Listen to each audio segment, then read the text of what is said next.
আশ্চর্যজনক একটি ঘটনা শুনব, যে ঘটনাটা একজন কামারের। পথিমধ্যে একটি লোক হেঁটে যাচ্ছিল, এমন একটি সময় ওই ব্যক্তি দেখতে পেলেন যে কামার আগুনের ভিতরে হাত দিয়ে লোহাগুলো ওলট পলট করতেছে। তিনি চিন্তা করলেন, এ যেন আল্লাহর কত বড় ওলি। কারণ যে ব্যক্তি আগুনের ভিতরে হাত দিয়ে কাজ করতে পারে, নিশ্চয়ই সে আল্লাহর ওলি ছাড়া আর কিছুই হতে পারে না। এজন্য ওই ব্যক্তি তার কাছে চলে গেল, গিয়ে সালাম দিয়ে তাকে বলল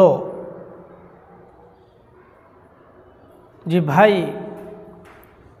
তুমি আমার জন্য একটু দোয়া করো, আল্লাহ তাআলা যেন আমাকে এই কাজ থেকে উদ্ধার করে, বা এরকম কিছু একটা দোয়া চেয়েছে। কারণ তোমাকে যে অবস্থা আমি দেখছি, নিশ্চয়ই তুমি আল্লাহর ওলি হবে। তখন তিনি বললেন যে, না, আমি আল্লাহর ওলি না, কিন্তু একটা ঘটনা হয়েছে, যে ঘটনাটা আপনাকে আমি শোনাতে পারি। তখন তিনি বললেন, ঠিক আছে, খুব আগ্রহ করে শোনার জন্য বললেন যে, ঠিক আছে, আমাকে বলো।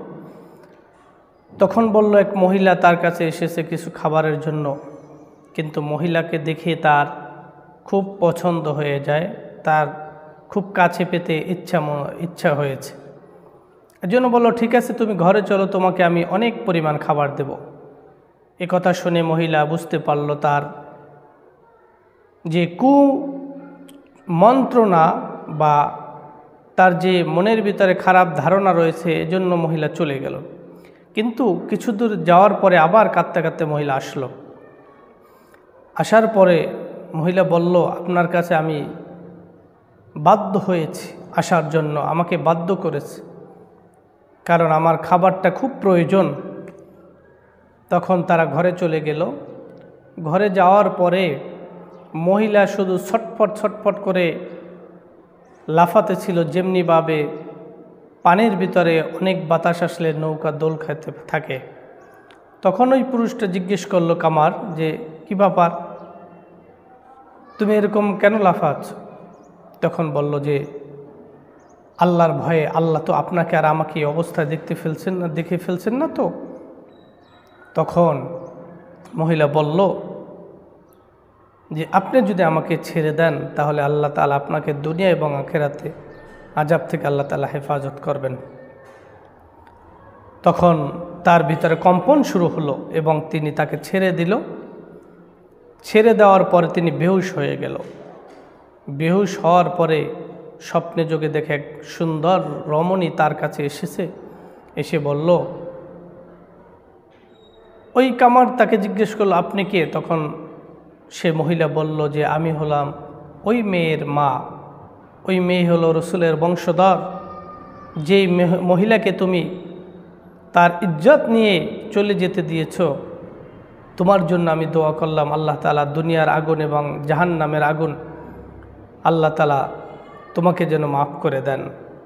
এই যে দোয়াটা করলো, এরপর থেকে আমি আগুনে হাত দিলে আগুন আমাকে জ্বালায় না।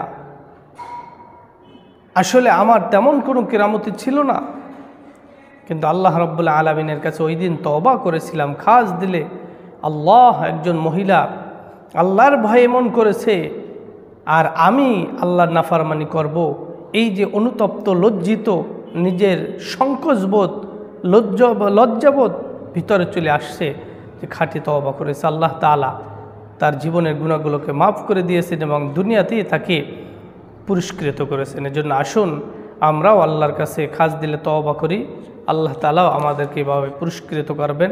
আল্লাহ তাআলা আমাদের সকলকে আল্লাহ তাআলার নাফরমানি কাজ থেকে হেফাজত করুন এবং ভালো কাজ করার তৌফিক দান করুন। আমিন।